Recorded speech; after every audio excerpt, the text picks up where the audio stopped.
Let's quickly answer this question. Something that popped in my mind when I was thinking about playing a couple of other specs was, oh wait, am I going to be needing to go back and do the grind for the Annulet ring on this spec as well? Since the Annulet ring was introduced, it was mega bis for virtually anyone, and then as time went by, we got into Season 2, it was still being used into Season 2, even while being 10, 20 plus item levels lower than other rings. So let's take a look now at which of these specs and classes are still going to be making use of this ring for the time being. Let's start pointing out that let's just say 99% of all of the rings are being used with 7 different types of primordial stones, 4 for DPS and 3 for healing. These are the 3 ones you go when you want to go for a healing ring: the Wild Spirit Stone, the Exuding Steam Stone, and the Deluging Water Stone. This is the combo you use when you want a healing ring.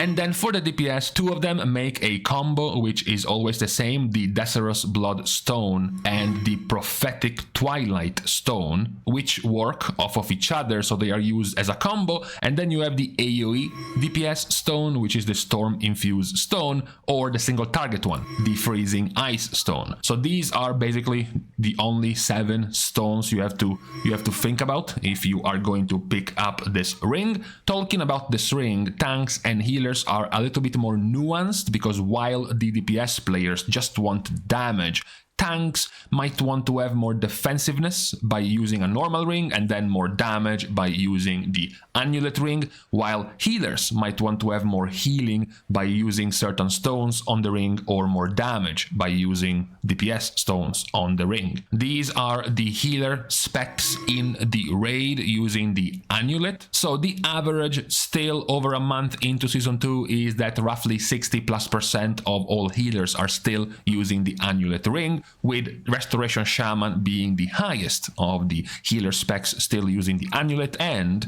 Restoration Druid being the lowest of the healers using the Annulet. And this one is for the raid, which is mostly just going to be about more healing, so the only stones used in the raid are gonna be the healing stones. When it comes to Mythic Plus, as mentioned, there is more of an advantage in the DPS stones for healers. Roughly 80% of the healers are going to be using the DPS stones in their ring over the healing stones. And the average number of healers who do still use this ring in Mythic Plus is just slightly lower than the ones who use it in the raid.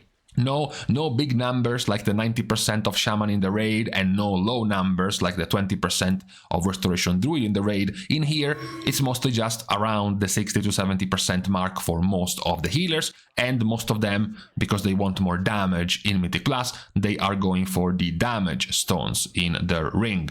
It is a similar situation when it comes to tanks, in the sense that in the raid, you don't need nearly as much defensiveness. In the raid, you have multiple healers to heal you, you have multiple healers to give out externals, so you don't need as much survivability as you need in Mythic Plus. So most of the tanks, right now the average is at basically 88% and more, are going to be going for damage primordial stones in the raid. In Mythic Plus is slightly different, mostly because, as I said, in Mythic Plus, a normal ring, a default normal ring, will be giving you more defensiveness, more overall power compared to the DPS Annulet if you're thinking about playing defensively, and then you can still play with the DPS stones in Mythic Plus for more, generally for more AoE damage. So here we do see some specs going for this Annulet fewer times than others. Protection Paladin and Vengeance Demon Hunter are much lower down compared to the other tanks, and even the tanks who still use the Annulet use it less compared to how much they are actually using it in the raid. What is definitely more interesting is the situation with the DPS players, because of course, you know, DPS players are much more into gaining as much damage as possible, and even a 1% or a 2% damage increase or damage loss is more important to them compared to a healer or a tank. So the ranged DPS are by far the least popular category of players when it comes to still using this Annulet. Basically, we only have one spec at the moment for the ranged DPS who is above even just 15% usage in both the Raid and Mythic Plus, and that is Marksmanship Hunter. Everyone else, in fact over half of the DPS specs for the ranged, have basically given up on trying to use this amulet. From Shadow Priest to Frost and Fire Mage, Devastation Evoker, Destruction and Demonology Warlock, as well as Balanced Druid, have given up on this ring and just using a 441 or a 444 or a 447 ring. As you know, as you scale with item level, as you scale with gear, more and more secondary stats, higher and higher secondary stats are going to be netting more damage for these specs than these stones in the amulet are going to be giving you. So they have been ditching this ring over time. So you are mostly safe. If you were playing a ranged DPS spec, or you wanted to be playing a ranged DPS spec, you're pretty much mostly safe in ignoring this amulet long term. Of course, when your gear is scuffed as you're starting your character and the character is still under leveled, the amulet will still be a pretty good damage boost at the beginning, but over time it will be overtaken by a normal ring pretty easily. Where the amulet won't be overtaken pretty easily is for the melee DPS.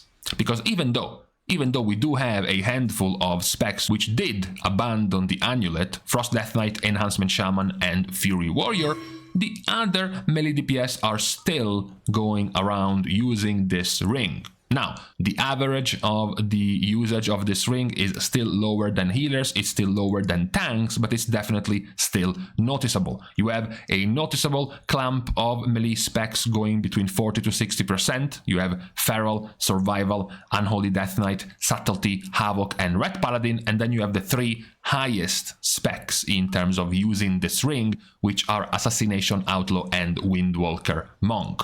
Once again, the usage of this amulet is going to be with the two stones forming the combo, the Prophetic and the Desirous Bloodstone, and then choosing whether or not you want more single target with the Freezing Ice Stone, or if you want more AoE damage with the Storm Infused Stone. So even months after the release of this amulet, even when initially Blizzard announced this was just going to be a cool, nice little feature for the end of the season and that it wasn't really going to be that powerful in Season 2, we discovered that yes, it was definitely going to still be powerful in Season 2 as the majority of the specs still used this amulet, but now, 1 month into the season, now that we jumped from 415 to 420 item level at the end of Season 1 to 440 plus item level right now, the usage of the amulet has dropped for many specs, in particular in the DPS category. So if you were playing a tank and if you were playing a healer, you're likely still going to be using this amulet for a while.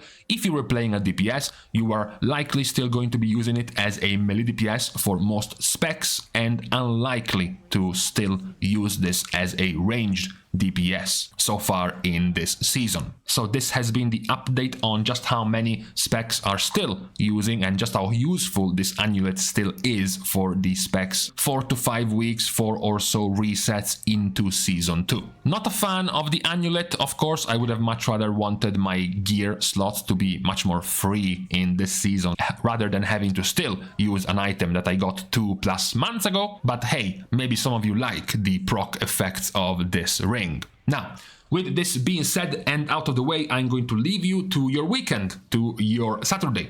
Thanks, of course, as usual, to all of the Patreon supporters for the contribution and the help to the growth of the channel. You can still, of course, help the growth in plenty of free ways. You can like and comment down below, subscribe to the channel itself, as well as following me over on my Twitter, as well as following me over on my stream on Twitch. So, with these things out of the way, thank you guys again for watching. See you guys tomorrow, and in the meantime, well, you know, at least they made it fast to acquire the gems. At least it's not that much of an RNG fiesta, so yeah, it's an acceptable borrowed power.